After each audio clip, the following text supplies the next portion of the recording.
Okay, I'm going to talk about something I never really talk about, which is one, women in the military, specifically officers, and secondly, this Pat 25 Black Hawk crash earlier this year with the civilian aircraft, and tragically everybody died. I followed this pretty carefully at the time. I had, in my own military career, deployed with Army helicopters, pilots, and was relatively aware of the uniqueness of their procedures, they being the Army helo procedures versus, for example, Navy pilot procedures, completely different. And so I always suspected right away it was the Army's fault. So just because, it's in the Navy. And and here I am 3 months later. I think it was the Army's fault, and I think it was the FAA's fault. So I read the New York Times, and I'll tell you why at the end of this. I read the New York Times Sunday, and I don't. And people came away from that article with the conclusion that it was the female pilot's fault, and maybe a little bit the FAA controller's fault. I actually don't think it was the female pilot's fault at all. Arguably, you could then blame the instructor pilot that was with her for a number of pretty valid reasons, but I don't think it was necessarily his fault either. And I definitely don't think it was the FAA controller's fault. And I'll explain why I don't think that too in a minute. So for some reason, this has turned into this DEI story because the pilot just happened to be female. Now, I don't know if she was a good female pilot or a good pilot or a bad pilot, or I have no basis to have any views. But what I do have a view of is specifically this New York Times report and article that said 15 seconds before the collision, the instructor pilot said, "I think they want us to go left." So I think they want us to go left. Well, that takes about 5 seconds. So 15 minus 5 is now 10 seconds. So it's 10 seconds before collision. The recipient of that information would have had to say, "Oh, how can I get myself to the left?" That would take a couple of seconds. And these pilots, we know, were flying with their night vision goggles on. So the person flying the aircraft at that time couldn't even see her instruments.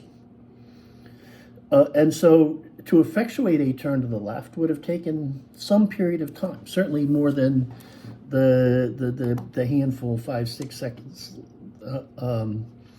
that they had remaining before the crash. So it is not a case where the woman who was flying the aircraft didn't listen to the man who told her what to do, and therefore there was a crash. It's just not the case. I'm not sure, I'm not necessarily claiming that's what the authors of the New York Times story meant to be the conclusion, but that is absolutely the takeaway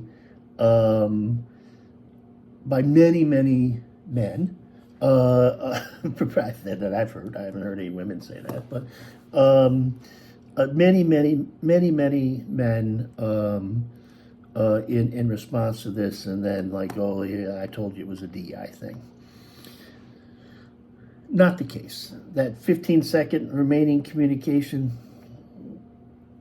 the only way at that moment in time that a collision may be able to have been avoided was if the instructor pilot, who was the man, immediately took control of the aircraft and just sank like a rock, which he wouldn't really want to do because they were already at 300 feet and the water comes up pretty quick at you.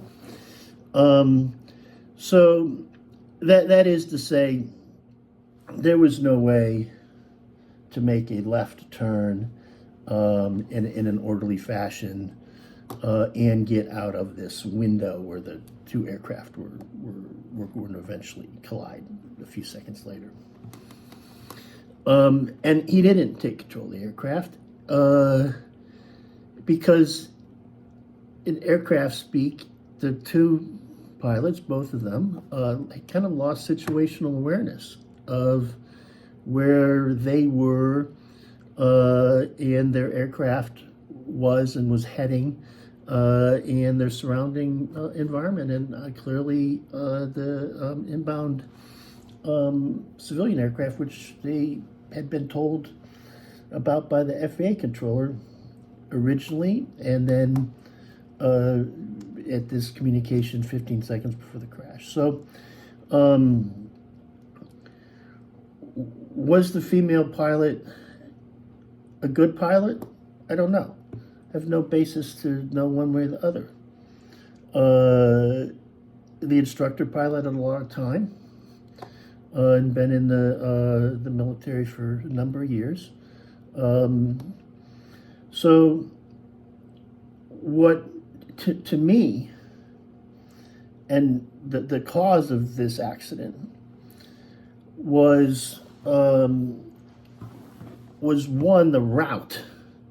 So this route, Class B airspace, was,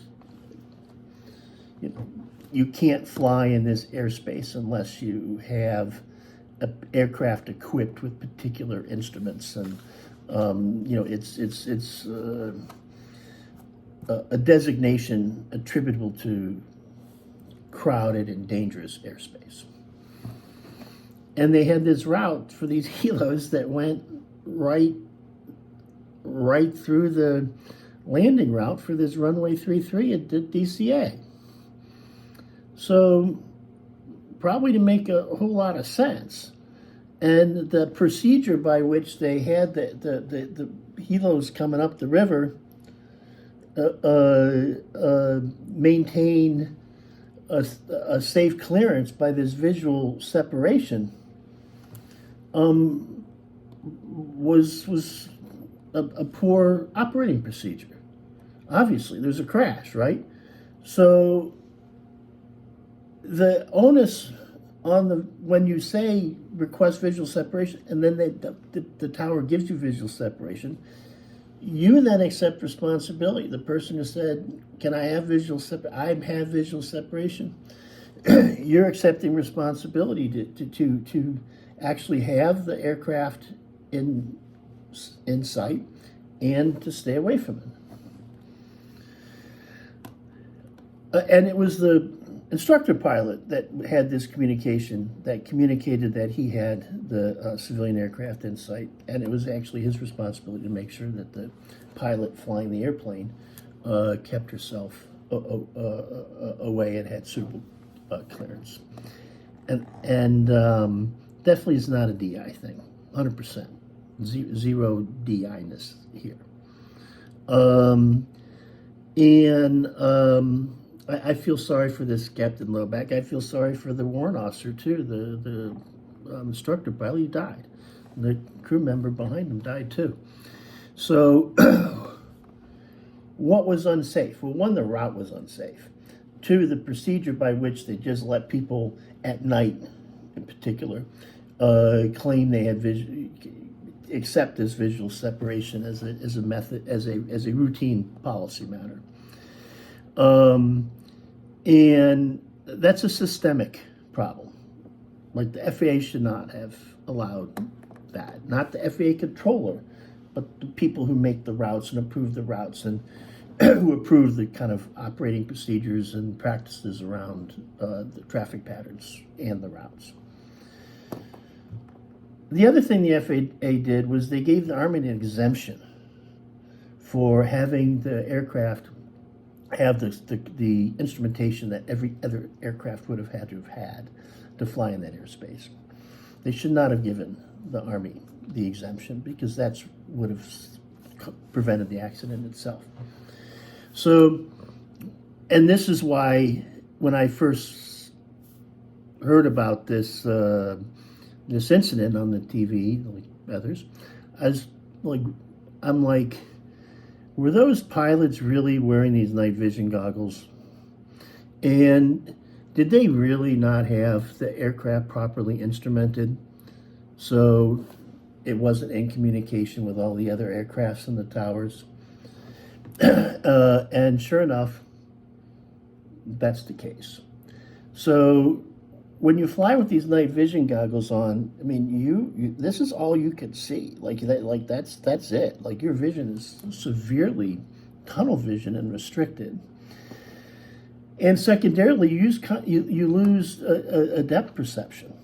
And so, in defense of the instructor pilot, he said he had the aircraft in sight, but he had a point light source in sight, I'm sure. I don't think he made it up. It was just the wrong point light source, and because he was viewing the world through these night vision goggles, he didn't really have a lot of visibility, number one, and number two, he didn't really have a lot of depth perception. So, and in an environment where you just had a sea of city lights, picking out this one light, and when you collide with something, it's called CBDR, constant bearing, decreasing range. So, like a light that you're going to collide with doesn't move. It's CBDR, constant bearing. And so he was really put in a bad... They should not have been flying that route. 300 feet is not a lot of altitude. So if you're flying at 300 feet, you're probably paying a lot of attention to, not hitting the ground. Maintaining your visual horizon in a couple of quadrants so you don't get disoriented and drive the plane into the ground. So I'm sure that's what the person on controls was focused on. And the instructor pilot just had all these lights and just missed it. And so putting these people in this situation where they're flying this kind of challenging route at nighttime with night vision goggles on, itself, in my mind, was a big safety problem and a foreseeable safety problem. Like as soon as I heard about this accident, I'm like, they weren't really flying with night vision goggles on that route. They were. The other thing is, the Army, I have been told, at the briefing, the NTSB briefing happened about a couple of weeks ago, the second briefing, that not only were the pilots wearing the night vision goggles, but that's one thing I was looking out for, but that the aircraft was not. It did have this instrumentation on called ADS Bravo. And what that does is it broadcasts the aircraft's flight information. It broadcasts it. So the other aircraft they don't need to see you. You pop up on their instrumentation. And importantly, the FAA guy in the tower can see you too. And if they had their ADSB broadcasting, this incident would not have happened. So, my original suspicion was that the aircraft didn't have the instruments because the Army, the aircraft's old, and the Army doesn't like to do stuff they don't have to. But no, it actually had the instrumentation. They just had it turned off. And it wasn't operator error turned off. It was turned off on purpose. It was turned off as per the Army's pre-flight operating instructions. This is a big deal. Like, this is why this accident happened. So the other thing is, then people start blaming the guy in the tower. And I got to defend that guy too. Because when you don't have your ADS Bravo on, you still show up on the radar. You don't show up on the aircraft. The other airplanes don't see you on their. I mean, they might have a radar but but you don't really show up on their instrumentation, because all that's really doing is displaying the other nearby aircraft's ADS-B information. But you do with your ADS-B turned off if you have on your transponder, not transmitter. The ADS-B transmits continuously, but they have these things. There's a transponder, and so what happens is the radar beam hits the aircraft. It sends back to the radar its information, and the information is generally the identifying code of the aircraft, and maybe its altitude, or very little data goes through this transponder. But where I think people don't fully realize is that even though that now the FAA computer has that, and now the FAA tower guy can see that, it doesn't have your airspeed, it doesn't have your altitude from the other instruments that you would otherwise be presented. And it importantly, it doesn't have your course, so what course you're on, or your airspeed. So when you see a target pop up on this radar screen with this transponder, and you're observing the radar screen, you actually can't tell if the aircraft is speeding up or slowing down, or going up or going down, or changing course. And you can't tell for, it takes you 5, 6, 7, 8 pings if you're watching the radar to see the change in the direction of the aircraft. And I know all this because I spent hours and hours and 1,000 hours looking at one of these radars when I was in the military, and we didn't have ADS-B, and we're like, is that guy going to fly over me or not? Do I need to shoot him? Do I need to shoot that guy or not? Is he going to stay away from me? So I could tell you, as someone who's watched with a lot of interest on the trying to discern the behavior of these targets coming at you in the air,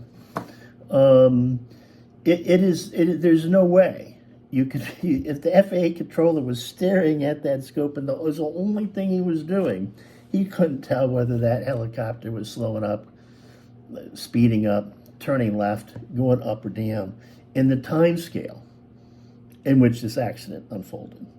So I don't like dishing the controller on this either, because he was kind of given an impossible job. And he did catch it. So the computer figured it out, and then a collision alert popped on the FAA guy's computer.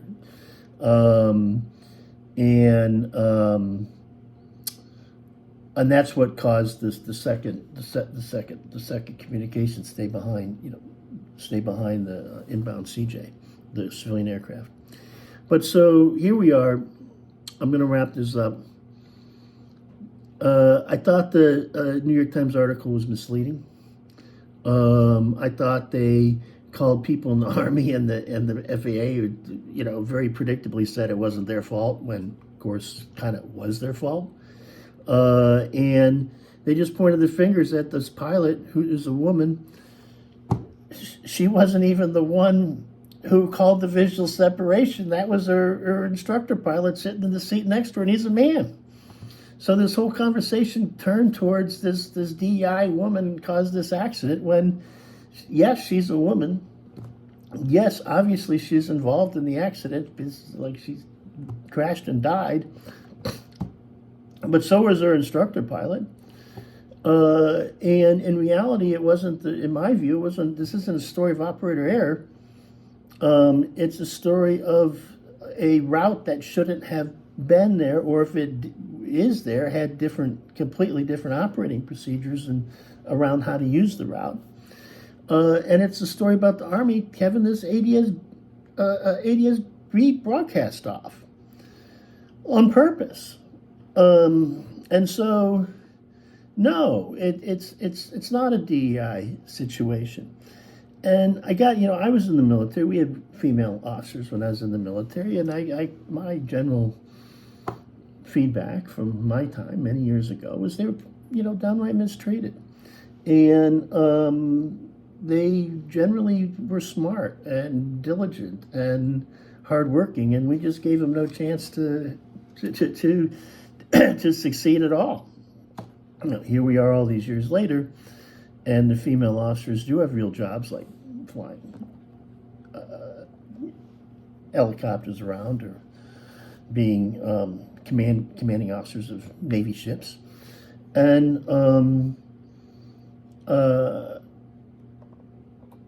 but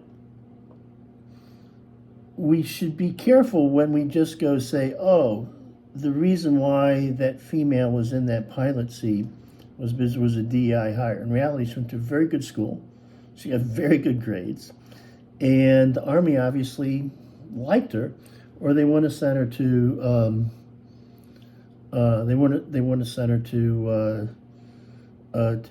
to aircraft. They want to give her wings. So they got plenty of other jobs in the Army. They could put someone they didn't think could do the job. They just would have put her someplace else.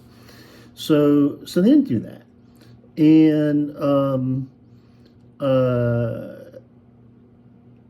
here she is involved in this accident, and particularly when I saw this New York Times thing, I'm like, is there some new information here that I missed it? And I go kind of, no, there's no new information. This is just a retread of the information previously available, with the one little tidbit of the instructor pilot saying, I think they want us to go left.